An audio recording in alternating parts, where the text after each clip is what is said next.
Hello, so today we are going to do problems from Leetcode Weekly Contest 379. The second problem is minimum moves to capture the queen. So basically we have an 8x8 chessboard that has 3 pieces, and we get the positions of these 3 pieces. So the first one is the white rook, which is in position AB, the coordinates x and y, and then we have a white bishop at position CD, and then we have a black queen at position EF. And the goal here is to return the minimum number of moves that we need so that we can capture the black queen. It can be captured by either the rook or the bishop. Now, just a couple of rules about chess. Rooks can move any number of squares, so this is important, any number of squares, either vertically, horizontally, or vertically. But they can't move diagonally. Bishops, on the other hand, can move any number of squares. So this is the bishop, any number of squares diagonally. So it can go even here, for example. It can go all the way like this to this position diagonally, right? It can go in all directions of the diagonal. So if it was here, for example, then it can go this way, it can go this way, it can go this way, and then it can go this way, right? And the queen itself doesn't move. And so we want the minimum number of moves, and we get the positions. So for example, the other thing to think about is you can't move if one of the rook can't move if the bishop is between it and the queen. So let's say, for example, let's say the queen, let's change the positions a little bit. Let's say maybe the bishop was here, right? And then the rook was here, and the queen was here, right? So the bishop can't just do like this to capture the queen. This is not valid because there is the rook in between. But what it can do is it can maybe move here, and then let's say maybe move this way, and then yeah, it would be tricky for it to capture it. Maybe move after that here, and then after that capture the queen, right? So it can, if one of them is between the other one and the queen, you would have to change the position of the other one to be able to capture the queen. Okay, so that's one thing to keep in mind. And so, for example, in this first example here, let's see what's a valid solution. So in this first example, a valid one, the minimum number of moves is for the rook to just move here vertically and then move here horizontally. It can also do it this way to capture the queen. For the bishop, it can move here, but then that's not possible. So it has to maybe move here. It's really hard for the bishop to capture it here.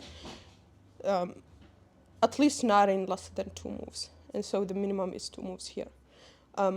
In this case here, we can just do one move, which is the rook, it just captures it. Or we can also have the bishop just capture it like this in one move. So we can just do one move, okay?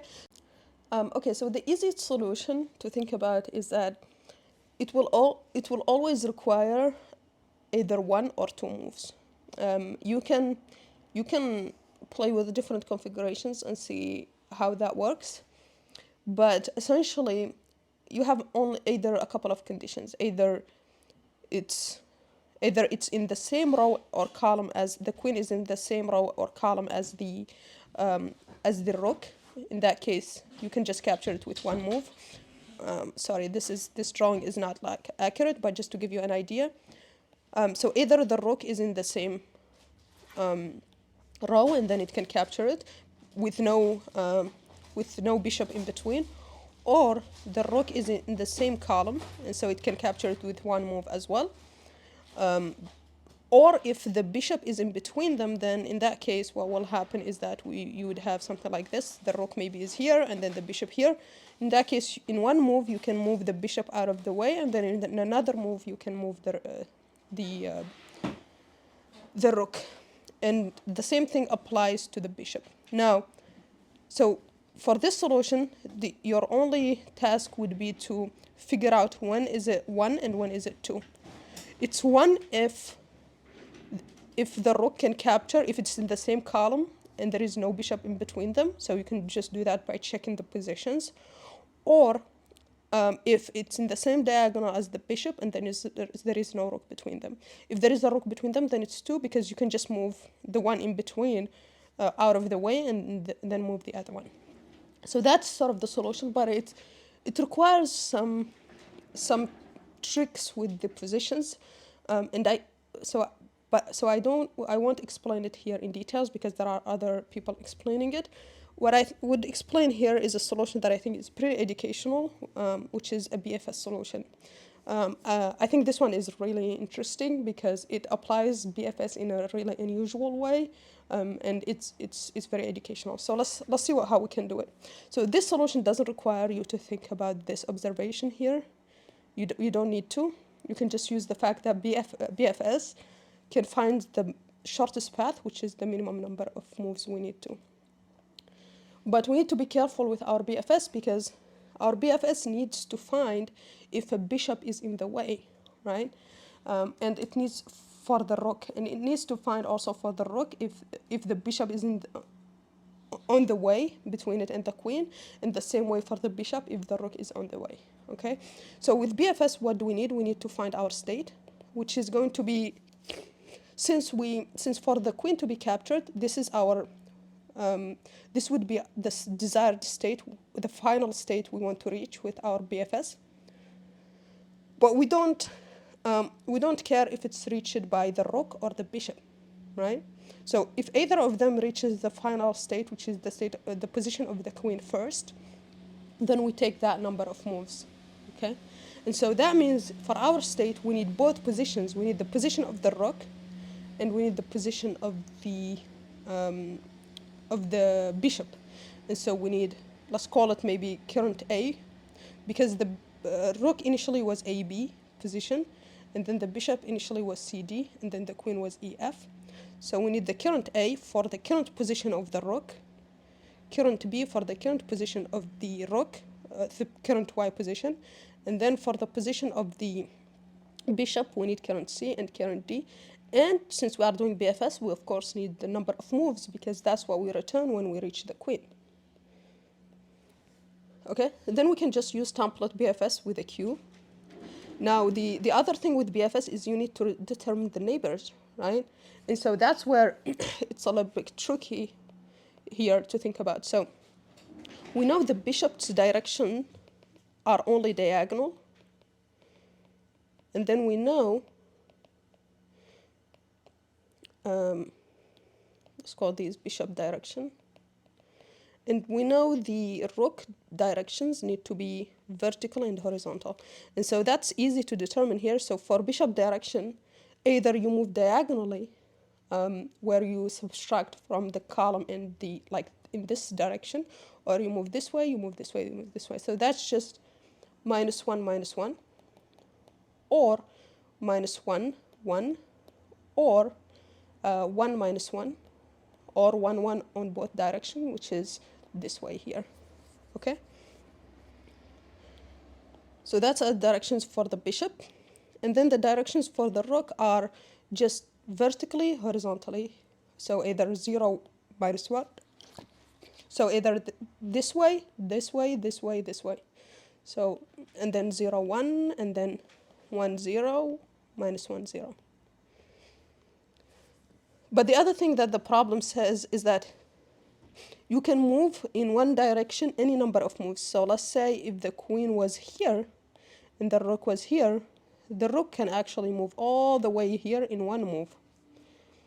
And even if the queen was here, it can move all the way. So basically for each direction, you need to consider a multiplier, right? Because you can do the entire thing 8, right?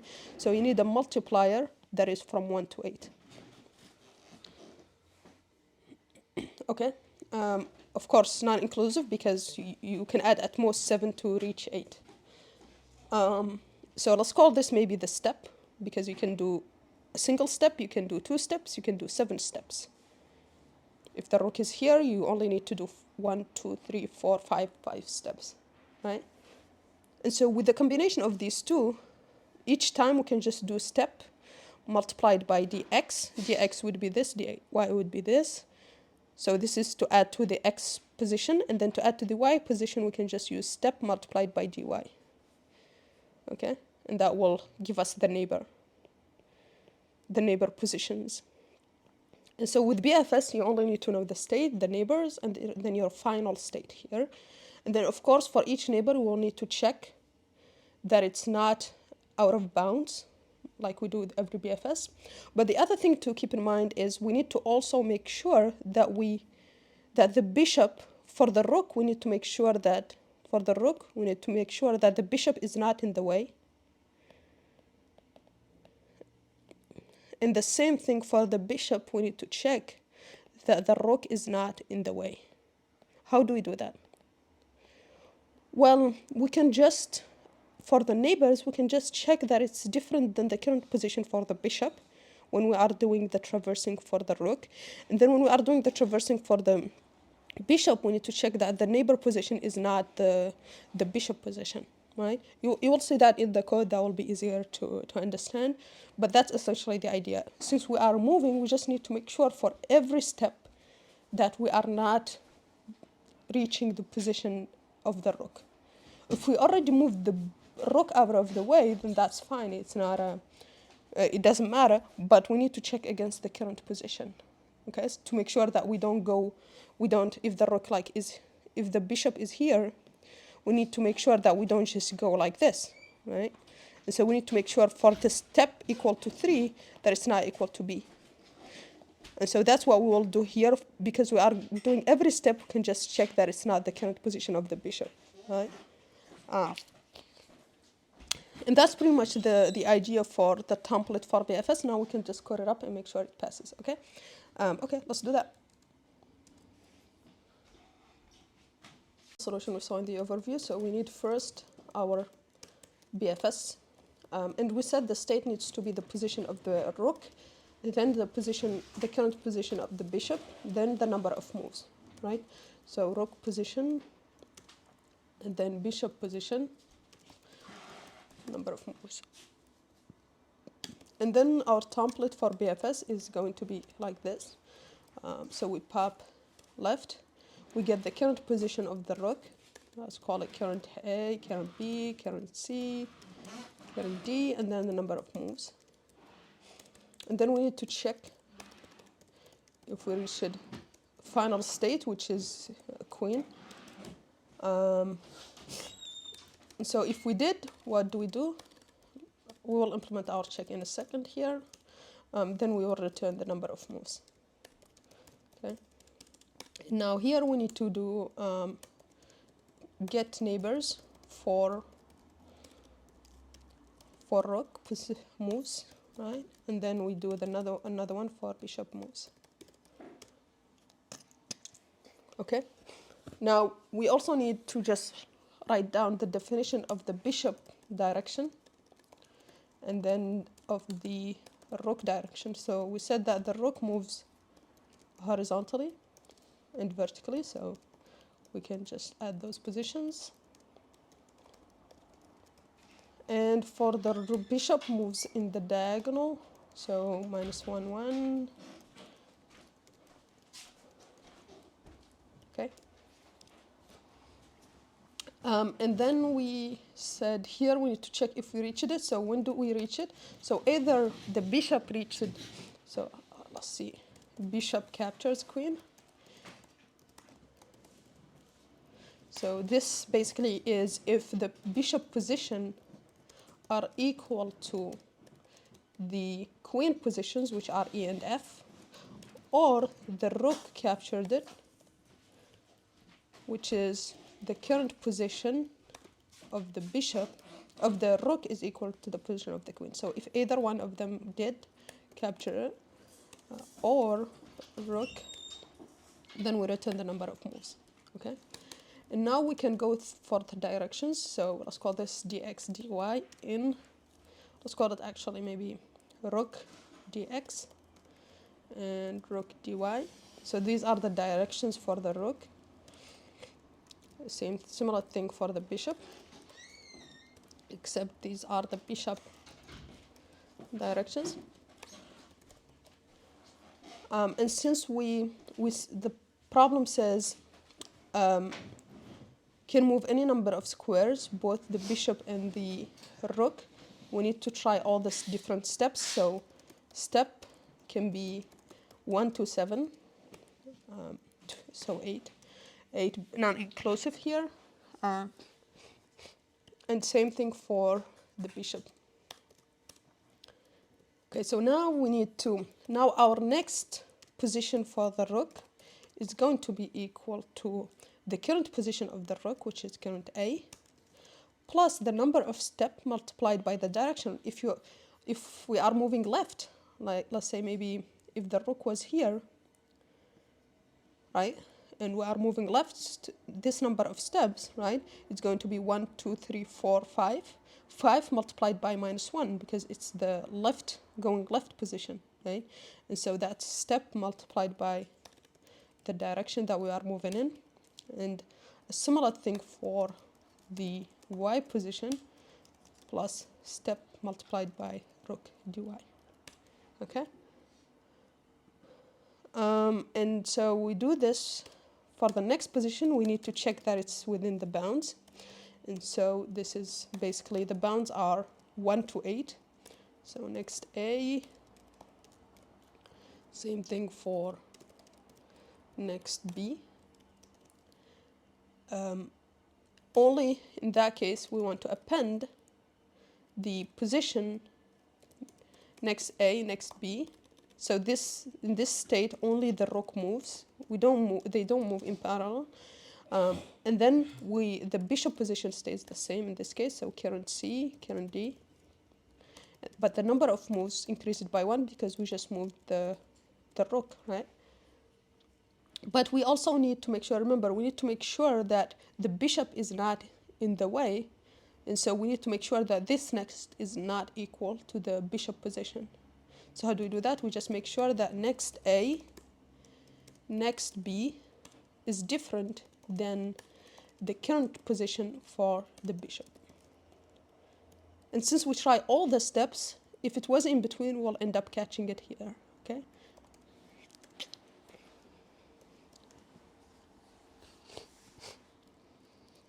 Okay, so now we do the exact same thing, except it's for the bishop now. And so this would be actually next C, next D, this would be bishop dx, and this would be bishop dy, and this needs to be the current D, and this needs to be the current C. So pretty straightforward once you understand the idea. And this would need to be, of course, C and D. And we need to check this time for the bishop, we need to check that the rook is not in the way. So we need to check against current A and current B. Okay, this here needs to be current next C, next D. And this we need to keep the same position for the rook, but we need to move to the next, we need to move the bishop. So next C, next D, and the number of moves increases by 1. In the way, let's say for example for step 3, we found that the rook is in the way, like this here. Then in that case, we shouldn't move to position 5 because then the rook is still in the way at position 4. So let's say rook is here, so the bishop is here in position 4, at step 4, for example, and then the rook is here. Okay, we can move the rook all the way up to step 3, but we can't move it to step 5, we can't move it to step 6, we can't move it anything because bishop is in the way. So that means here we need to stop. Once we find the bishop in the way, we can't continue the steps afterwards. So we need to break here. And the same thing applies to the bishop. Okay, so now let's run this on the examples. Okay, looks good. Now let's submit. And this gets accepted. Yeah, so that's pretty much it. I think this BFS solution is really clever because it requires keeping multiple states and requires also checking that the bishop is not in the way and the rook is not in the way. So that makes it really, really cool. Yeah, so that's pretty much it for this problem. Thanks for watching and see you in the next one. Bye.